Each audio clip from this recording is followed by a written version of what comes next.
गुरुग्राम के कांग्रेस नेता राज बब्बर ने किया सिविल अस्पताल की जगह बनी पार्किंग का औचक निरीक्षण। बीते कई सालों से निर्माण की बाट जो रहा है सामान्य अस्पताल को जमीनों दोज कर वहां बनाई जा चुकी है पार्किंग। राज बब्बर ने अस्पताल की हालत देख सत्ता पक्ष पर साधा निशाना। जब रेस्ट हाउस और बीजेपी कार्यालय बन सकते हैं तो अस्पताल क्यों नहीं? राज बब्बर। बीते सप्ताह कांग्रेसी नेताओं ने निगम कमिश्नर से मिल सौंपी थी उनको लोगों की समस्याओं की लिस्ट। गुड़गांव लोकसभा से रनर अप रहे कांग्रेसी नेता राज बब्बर ने गुरुग्राम के सामान्य अस्पताल का औचक निरीक्षण किया, जो बीते कई सालों से निर्माण की बाट जो रहा है। आपको बता दें कि इस सरकारी अस्पताल को जमीनों दोज कर यहां जमीन पर पार्किंग बना दी गई है। सामान्य अस्पताल की हालत देखकर राज बब्बर ने सत्ता पक्ष पर जमकर हमला बोला। राज बब्बर ने मीडिया से बातचीत करते हुए कहा कि अगर रेस्ट हाउस बनाए जा सकते हैं तो सामान्य अस्पताल बनने में क्यों देरी हो रही है? आम लोगों को भी स्वास्थ्य लाभ लेने का पूरा अधिकार है। तो वहीं कांग्रेसी नेताओं के बीच भाजपा में जाने को लेकर पूछे गए सवाल के जवाब में राज बब्बर ने साफ तौर पर कहा कि ये पूरी तरह उनका निजी फैसला है। इस बार हरियाणा में कांग्रेस की सरकार बनने जा रही है और मैं ये भरोसा दिलाता हूं कि गुरुग्राम समेत 9 विधानसभाओं पर कांग्रेस का परचम लहराएगा। इस बात का मैं भरोसा दिलाता हूं। गौरतलब है कि राज बब्बर गुड़गांव लोकसभा से करीब 75,000 वोटों से चुनाव हार गए थे, लेकिन चुनावों के नतीजों के बाद राज बब्बर ने गुरुग्राम में रहकर यहाँ के लोगों की सेवा करने का फैसला किया था। इसी कड़ी में वे लोगों को हो रही परेशानियों को लेकर निगम कमिश्नर से मिले थे और उन्हें ज्ञापन सौंपा था। वैसे इसको बना दिया ठीक है 5 मिनट में पीछे जी तो निगम नहीं है। निगम नहीं इधर देख लो देने रखी वो कर दी ना।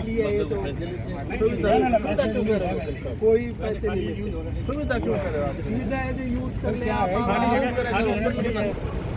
भानु भाई बाहर आइए, ध्यान से वो तोड़ने की जल्दी थी। मैं बहुत दिनों से देख रहा था यहाँ कि इसका गेट बना हुआ सामान्य नागरिक अस्पताल, तो मुझे लगा मैं अंदर जाके देखूं। इसके बारे में थोड़ी जानकारी पता लगी मुझे। मेरे ख्याल से हिंदुस्तान ही नहीं दुनिया में ये पहला अस्पताल होगा यहाँ पे तोड़ के जो है एमसीजी जो है गुड़गांव की, वो इसको पार्किंग के लिए कर रही है। पार्किंग बहुत ज़रूरी है, इसमें कोई दो राय नहीं, लेकिन ये मैंने पहली बार सुना है कि अस्पताल तोड़ के पार्किंग बने। ये दुनिया में कहीं नहीं हुआ और ये लगातार इसकी छतें टूटती रहीं, लेकिन छतों के बजाय भ्रष्टाचार होता रहा। छतें तो टूट टूट के चली गई और एक वक्त आया कि इन्होंने प्रपोजल बनाया कि साहब इसको हम 700 बेड का अस्पताल बनाएंगे। मैं आज वही देखने आया कि कितनी नींव रखी गई है 700 बेड का। जो पूर्व मुख्यमंत्री थे, जो इनके बाद इनसे पहले जो थे, और अब वो शायद अर्बन डेवलपमेंट मिनिस्टर हो गए केंद्र में।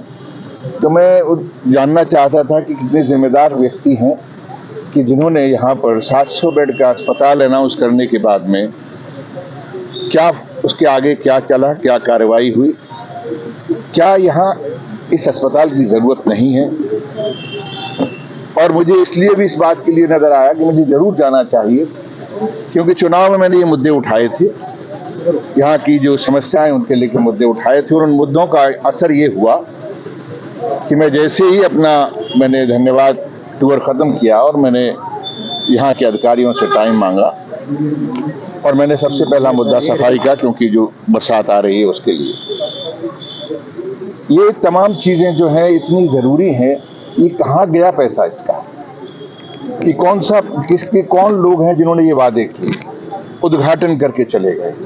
ये क्या इसका कोई जो है, सुना है मैंने मुख्यमंत्री यहाँ पे कूड़ा देखने आ रहे हैं, तो मुझे लगा मैं यहाँ भी चला जाता हूँ, क्योंकि कूड़ा देखने आ रहे हैं, इससे पहले तो कभी आए नहीं।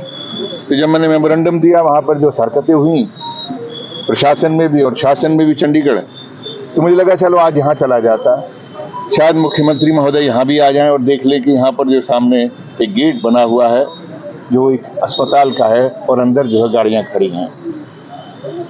ये गुड़गांव म्युनिसिपल कमिश्नर साहब के बारे में तो मैं नहीं जानता उन्होंने क्या इसके बारे में निर्णय लिया है, लेकिन मैं चाहता हूं सरकार ने इसके बारे में क्या निर्णय लिया है। मैं आज के बाद इसको टेकअप करूंगा और अभी तो मैं सिर्फ इसको उठाकर इस बात का एहसास कराना चाहता हूं कि देखो, तुम लोगों ने ये कहा था कि तुम जो हो यहाँ पर 700 बेड बनाओगे, 700 बेड का हॉस्पिटल बनाओगे। तुमने जमींदोज कर दिया पूरा का पूरा अस्पताल, और जमींदोज करने के बाद में किसका नुकसान हुआ? गरीबों का, मध्यम वर्गीय लोगों का। तो क्या ये चाहते हैं कि मध्यम वर्गीय लोगों का इलाज ना हो? यहाँ से वहाँ कहीं पटक रहे हैं, कोई वार्ड कहीं चला गया, कोई वार्ड कहीं चला गया, और ये बहुत ही गंभीर है। इस समस्या को मैं लगातार उठाता रहूंगा और इस समस्या से मैं चाहूंगा कि मुख्यमंत्री महोदय इसका जो है कोई ना कोई जवाब जरूर दें। बब्बर साहब, किस तरह कहेंगे कि जो कांग्रेस की वरिष्ठ नेत्री थी किरण चौधरी और उनकी बेटी ने भाजपा जो है वो ज्वाइन कर लिया, कितना नुकसान इससे कांग्रेस को? ये अस्पताल टूट चुका है और टूटी हुई दीवारों के बारे में मैं सिर्फ ये चाहता हूँ कि कब बनेंगे। साथ ही बीजेपी कार्यालय भी यहाँ पर, मैं ये कहना नहीं चाहता, वो उनका मामला है। पीडब्ल्यूडी रेस्ट हाउस तैयार हो सकता है। मैं यही चाह रहा हूँ कि देखिए, जो लोगों के निदान के लिए, जो लोगों के जो इलाज के लिए अस्पताल नहीं बन सकता, चलिए खैर उनकी अपनी प्रॉपर्टी है, अपना पैसा है, वो बीजेपी का ऑफिस बनाए, लेकिन पीडब्ल्यूडी का जो उन्होंने रेस्ट हाउस बनाया है, वो रेस्ट हाउस तो ये पीडब्ल्यूडी के अंदर में ही आता है ना, ये उन्हीं का प्रपोजल था ना, 260 करोड़ रुपए का, तो क्यों नहीं बना? अपने रहने के लिए या मंत्रियों को खुश करने के लिए आप 4 बेडरूम 5 बेडरूम के पीडब्ल्यूडी रेस्ट हाउस बना लेते हैं, लेकिन जो गरीबों के लिए या मध्यम वर्गीय लोगों के लिए आप अस्पताल नहीं बना सकते। सर, किरण चौधरी ने भी बीजेपी ज्वाइन कर ली, उनका अपना इरादा है। बब्बर साहब, अब कांग्रेस जो है वो लगातार लोगों के मुद्दे जमीन पर उतरकर उठा रही है। आने वाले दिनों में क्या ये जो कार्रवाई आप लोग कर रहे हैं सरकार के खिलाफ, मौजूदा सरकार के खिलाफ, ये आने वाले दिनों में देखने को मिल सकती है? देखिए, मैंने आपसे क्या कहा था, सरकार कोई भी क्यों ना, क्षेत्र के मुद्दे जो हैं, क्षेत्र की समस्याएं जो हैं, वो सरकारों से नहीं जुड़े होते हैं, वो लोकल लोगों की समस्याओं से जुड़े होते हैं। मेरी सरकार आएगी, निश्चित नजर आ रहा है। आज लोगों के दिमाग में आ रहा है राज बब्बर अब विधानसभा में भी भाग्य आजमा सकते हैं, क्या कहेंगे आप?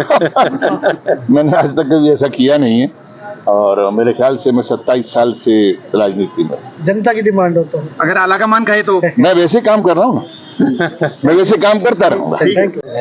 बड़े नेताओं के साथ तमाम कार्यकर्ता भी यहाँ पर आज देखने आए हैं, अस्पताल की जगह पार्किंग बन गई। देखिए, आज जो ये सामान्य अस्पताल था, यहाँ पर इस जगह का दौरा करने के लिए आए थे। जिस प्रकार आप देखिए कि पार्किंग यहाँ पर अस्थायी रूप से बना दी, मैं कहता हूँ कि पार्किंग की बहुत आवश्यकता थी और बनानी चाहिए। क्या ऐसा संभव है कि अस्पताल की जगह पे पार्किंग बने? यहाँ कई देश में ऐसा हुआ है कभी कि जहाँ पर अस्पताल हो उसको तोड़कर पार्किंग बना दी जाए? आज इंसान की जान से ज़्यादा क्या पार्किंग की ज़रूरत है? तो आप पार्किंग बनाइए, कहीं भी बनाइए, लेकिन अस्पताल जहाँ था, हमें गुड़गांव को आज वहीं पर अस्पताल चाहिए। पिछले 10 साल से लिए यहाँ की जनता आज अस्पताल के लिए तरस रही है, जो कि इस जनता के साथ विश्वासघात और धोखा करने का काम जो भाजपा सरकार ने करा, आने वाले विधानसभा चुनाव में जनता इसका करारा जवाब इन भाजपा वालों को अवश्य देगी। यूएलबी मिनिस्टर आज शहर के दौरे पर, जहाँ शहर में कूड़ा पड़ा हुआ उसका दौरा पर। देखिए, आज से पहले खाते 100 चूहे खाकर बिल्ली हज को चली। आज से पहले खा रहे, जब कूड़ा ग्राम बन गया, मैं पहले भी कह चुका हूं कि हम अगर गूगल पे लिखते हैं गुरुग्राम तो लिखा था कूड़ा ग्राम। इसको बनाने के जिम्मेदार कौन? यहाँ के प्रशासनिक अधिकारी और यहाँ की भाजपा सरकार।